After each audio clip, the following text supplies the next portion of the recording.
నమస్తే, welcome to D9 TV. నేను మీ Ramadevi. Sri Chaitanya group of schools, Balajinagar, Korremula పాఠశాల విద్యార్థులకు విద్యా నైపుణ్యంతో పాటు పాఠ్యేతర అంశాల కలయికతో కూడిన సంపూర్ణ విద్యను అందిస్తోంది. భాషా నైపుణ్యాలలో భాగంగా రాయడం, చదవడం, అవగాహన మరియు వ్యాకరణం, గణిత ప్రయోగశాల అంటే మ్యాథ్ ల్యాబ్ ఆధారంగా గణితాన్ని బోధించడం, సైన్స్ ప్రాజెక్టులు మరియు సైన్స్ పరికరాల ద్వారా విద్యాబోధన, స్పోకెన్ ఇంగ్లీష్ పైన ప్రత్యేక తరగతులు, కళలు మరియు క్రాఫ్ట్, డ్రాయింగ్, పెయింటింగ్ మరియు సృజనాత్మకత, శారీరక విద్య, క్రీడలు, ఆటలు మరియు ఫిట్నెస్, పాఠ్యేతర కార్యకలాపాలు అంటే extra curriculum activities, dance, robotics, communication skills, field trips, abacus, IIT olympiad, NCC, taekwondo మరియు యోగా. విద్యా ప్రణాళిక, syllabus CBSE curriculum. Sri Chaitanya పాఠశాల విద్యార్థుల మేధోపరమైన, శారీరక మరియు వ్యక్తిత్వ వికాసంపై దృష్టి సారిస్తూ సంపూర్ణ విద్యను అందించడమే లక్ష్యంగా అడ్మిషన్లు జరుగుచున్నవి. క్వాలిటీ మరియు స్కిల్ బేస్డ్ ఎడ్యుకేషన్ గురించి సంప్రదించాల్సిన నెంబర్లు 6305605061 మరియు 9004142233.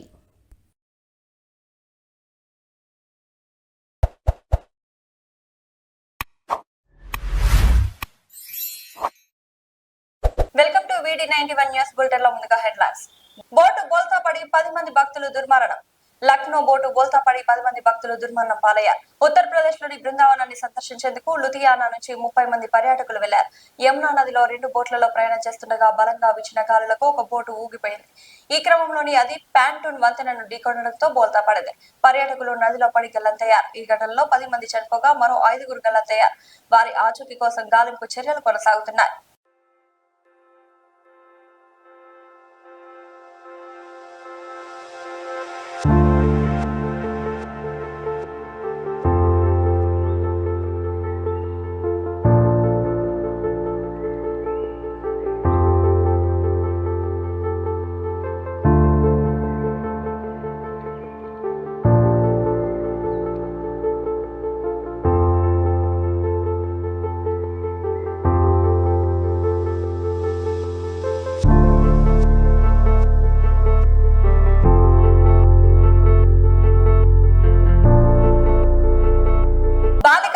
పాల్పడ్డ నిందితుడు వెంకటేష్ పై పోలీసులు కాల్పులు. కడప కాజీపేటలోని అగ్రహారం కిందన కీర్తన అనే విద్యార్థిని గొంతుకొసిన వెంకటేష్ ను పోలీసులు వేరే ప్రదేశంకు తీసుకెళ్తుండగా పోలీసులపై వెంకటేష్ దాడికి పాల్పడిన నేపథ్యంలో మైదుకూర్ బద్వేల్ ప్రధాన రహదారిలోని బసవాపురం చెక్ పోస్ట్ వద్ద నిందితుడు వెంకటేష్ పై పోలీసులు కాల్పులు జరిపినట్లు సమాచారం. ఈ ఘటనలో పోలీసులకు కొందరికి గాయాలైన నేపథ్యంలో మైదుకూరు ప్రభుత్వ ఆసుపత్రికి తీసుకెళ్లి చికిత్స చేయిస్తున్నారు.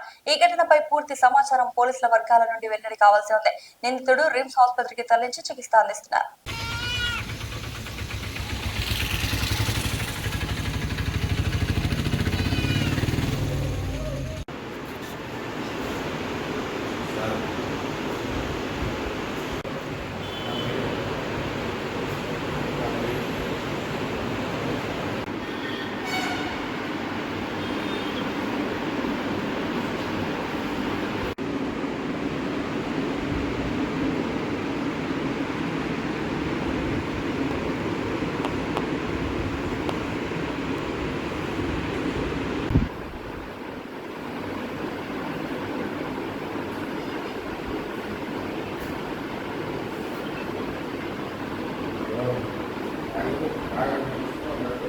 మచిలీపట్నం చలరాస్తా సెంటర్ లో ఫ్రూట్ వ్యాపారిపై హత్యాయత్నం.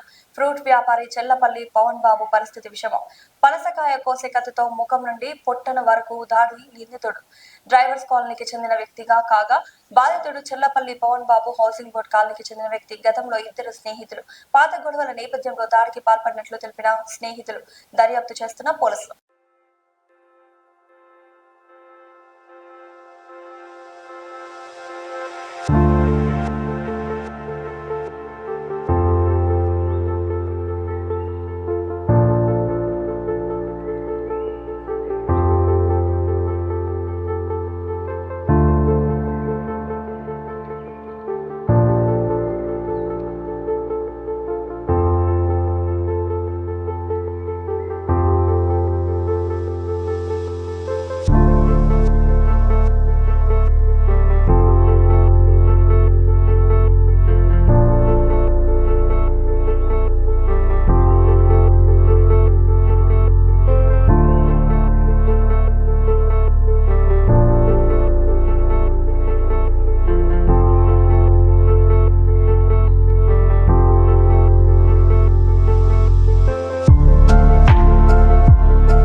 శాఖ మంత్రి పొంగులేటి శ్రీనివాసరెడ్డి పర్యటించి పలు అభివృద్ధి కార్యక్రమంలో పాల్గొన్నారు. ఈ సందర్భంగా ఏర్పాటు చేసిన సభలో ఆయన మాట్లాడుతూ రైతు భరోసా క్రింద ప్రతి ఎకరానికి 12,000 ఇస్తున్నారన్నారు. ధరణితో రైతులు ఇబ్బందులు పడ్డారని దాన్ని బంగాళాఖాతంలో వేసి భూభారతి తీసుకొచ్చామని ఆయన తెలిపారు. రాష్ట్ర వ్యాప్తంగా 3,80,000 మంది రైతులకు కొత్త పాస్ పుస్తకాలు ఇచ్చామని ఆయన వెల్లడించారు. కొంతమంది వాటికి బురద అంటించారని అధికార పార్టీ నాయకులకు అంటించాలని చూస్తున్నారని ఆయన విమర్శించారు. ఎవరు ఎన్ని కారుకూతలు పోసినా భవిష్యత్తులో ఇందిరమ్మ ప్రభుత్వంని ప్రజలు దీవించడానికి సిద్ధంగా ఉన్నారని ఆయన పేర్కొన్నారు.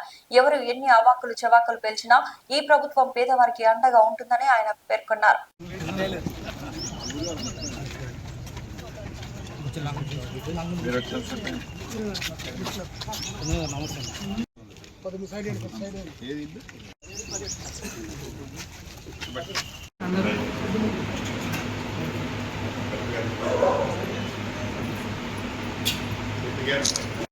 మన సొసైటీ ఇన్ఛార్జ్ గారు మన రఘురామ్ రెడ్డి గారిని కూడా వేదిక మీదకి రావాల్సిందిగా కోరుతున్నాము. వాస్తవానికి చేగుమ్మ గ్రామ పరిధిలో నిర్మించినటువంటి ఈ గోడ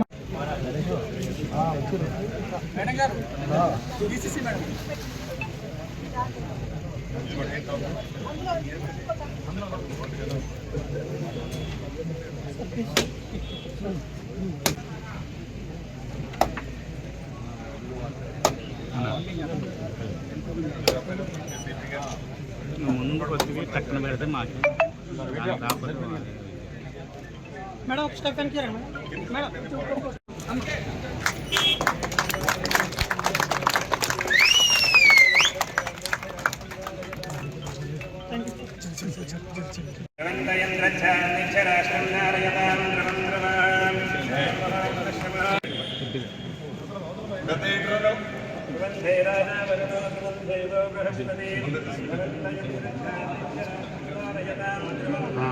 మంచి పని చేసినాను.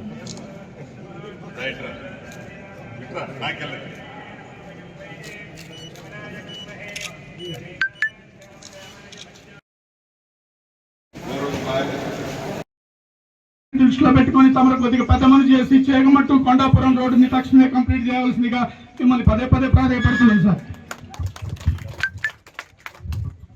ఈ సమావేశాన్ని ఉద్దేశించి మన జిల్లా కలెక్టర్ గారు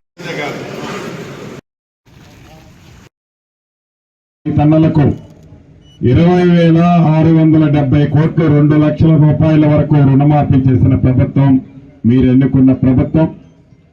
రైతు భరోసా కార్యక్రమం ద్వారా ప్రతి పంటకి ఎకరాకి 6,000 చొప్పున సంవత్సరానికి ప్రతి ఎకరాకి 12,000 ఇచ్చే కార్యక్రమాన్ని ఇస్తున్న ప్రభుత్వం మీరు ఎన్నుకున్న ప్రభుత్వం. సన్న వడ్లకి మద్దతు ధరతో పాటు క్వింటాల్కి అదనంగా 500 రూపాయలు ఇస్తామని చెప్పి ఇస్తున్న ప్రభుత్వం మీరు ఎన్నుకున్న ప్రభుత్వం.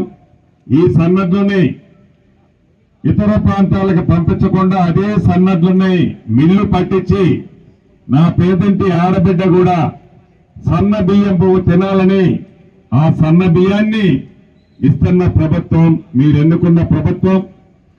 అనేక రైతులకు సంబంధించిన పరికరాలని ఆనాటి ప్రభుత్వం ఇవ్వటం విస్మరిస్తే మీరు ఎన్నుకున్న ప్రభుత్వం వచ్చిన తర్వాత ఈ మధ్యనే పరికరాలన్నీ కూడా రైతన్నలకు ఇచ్చిన ప్రభుత్వం మీరు ఎన్నుకున్న ప్రభుత్వం. ఈ పండించిన పంటలన్నీ మొక్కలు కూడా అన్ని కేంద్రాలకు చేర్చాం. రెండో పంటకి వరికి సంబంధించిన కేంద్రాలు కూడా రాబోయే కొద్ది రోజుల్లో తెరుస్తున్నాం. రాష్ట్ర వ్యాప్తంగా పండించిన ప్రతి గింజని అది మొక్కలు కానీ ధాన్యం కానీ పండించిన ప్రతి గింజని కొంటామని చెప్పి కొనటమే కాకుండా కొన్న వారం రోజుల్లోనే వాళ్ళ ఖాతాలో డబ్బులు జమ చేస్తున్న ప్రభుత్వం మీరు ఎన్నుకున్న ప్రభుత్వం. వీటన్నిటినీ స్టోరేజ్ చేయాలి అంటే, రైతులు పండించిన పంటలను నిల్వ ఉంచాలి అంటే వాటికి గోదాములు కోల్డ్ స్టోరేజ్లు అవసరం ఉంది. సూర్యాపేట జిల్లా కోదాడ బైపాస్ వద్ద జాతీయ రహదారిపై ముందు వెళ్తున్న లారీని ప్రైవేట్ ట్రావెల్స్ బస్ ఢీకొట్టింది. హైదరాబాద్ నుంచి ఏలూరు వెళ్తున్న ఇంటర్ సిటీ ప్రైవేట్ ట్రావెల్ బస్సులో 36 మంది ప్రయాణికులు ఉండగా అందులో 16 మంది గాయపడినట్లు సమాచారం. వారిని స్థానిక కోదాడ ప్రభుత్వ ఆసుపత్రికి తరలించారు. బస్ డ్రైవర్ నిద్రమత్తులో ఉండడం వల్లనే ప్రమాదం జరిగిందని ప్రాథమికంగా పోలీసులు నిర్ధారించారు.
మేడ్చల్ మల్కాజ్గిరి జిల్లా కాంగ్రెస్ అధ్యక్షుడు తోటకూర వజ్రేష్ యాదవ్ గారు, రాష్ట్ర road development corporation Malreddy Rama Reddy గారు, కుక్కట్పల్లి, కుత్బుల్లాపూర్ ఉపల్ నియోజకవర్గాల కాంగ్రెస్ పార్టీ ఇన్ఛార్జ్లు బండి రమేష్ గారు, కొల్లను హనుమంత్ రెడ్డి గారు, మందముల పరమేశ్వర్ రెడ్డి గారు, టీపీసీసీ మాజీ ప్రధాన కార్యదర్శి నర్సారెడ్డి భూపతి రెడ్డి గారు హాజరైనారు.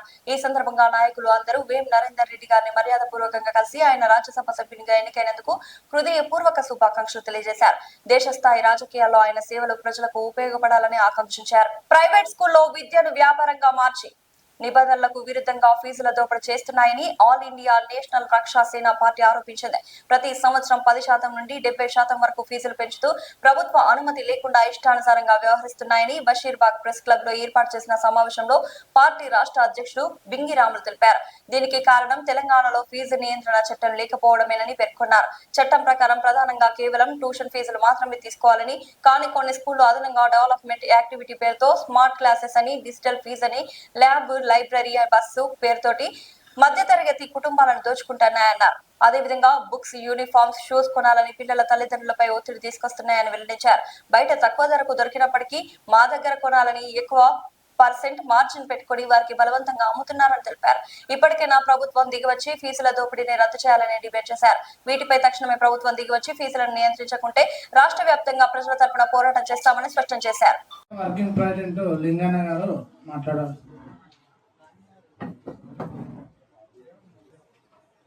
నమస్కరించుతున్నాను. రాష్ట్ర ఎన్ఆర్ఎస్ పార్టీ కొండపాటి చిన్న లింగన్న నా పేరు. నేను ఏ కాలేజీకి కూడా ఎక్కువ మా దగ్గర ఎప్పుడో అన్నీ వసూలు చేసుకుని వెళ్ళిపోతున్నారు. మీరు ఇప్పుడు వచ్చి మీరు మాట్లాడుతూ మేమేం చెప్తాము, ప్రిన్సిపల్ గారు లేరు, వాళ్ళు రారు అని చెప్తా ఉంటారు. ఎంతోమంది జనాలను తీసుకొని పోయి జాయిన్ చేస్తే కొంతమందిని బయటికి కూడా పంపించినారు. అది నా యాక్చువల్గా మా అమర్పేటలోనే జరిగింది. ఓపెన్గా నేను 4 సార్లు ఎమ్మెల్యేగా పోటీ చేసి ఎంపీగా కూడా పోటీ చేసిన వ్యక్తిని. నేను అడిగి కూడా సమాధానం కరెక్ట్గా చెప్తలేరు. ఇది డబ్బున్నోళ్ళకే నడుస్తుంది రాజ్యం, కానీ పేదవాళ్ళకైతే ఎవరికి దక్కలేదు. దయచేసి మీ మీడియా మిత్రులందరూ కలిసి మాతో పాటు సహకరించినారంటే ఖచ్చితంగా దీన్ని సక్సెస్ చేయగలరని నా నమ్మకము. అందరికీ నమస్కారం, ధన్యవాదాలు.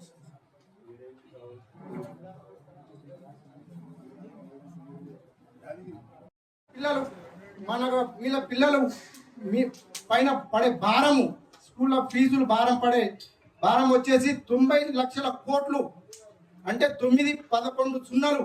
కాబట్టి భారం అంతా పేద ప్రజల పిల్లల మీద పడుతుంది.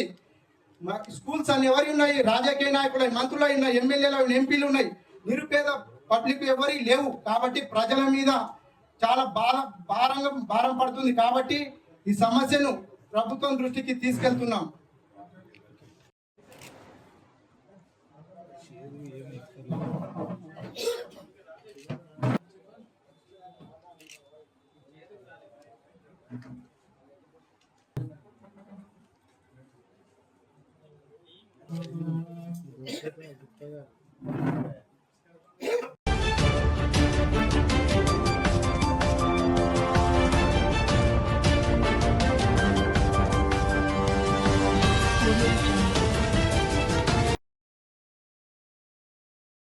నమస్తే, వెల్కమ్ టు D9 టీవీ. నేను మీ Ramadevi. Sri Chaitanya group of schools Balajinagar Korremula పాఠశాల విద్యార్థులకు విద్యా నైపుణ్యంతో పాటు పాఠ్యేతర అంశాల కలయికతో కూడిన సంపూర్ణ విద్యను అందిస్తోంది.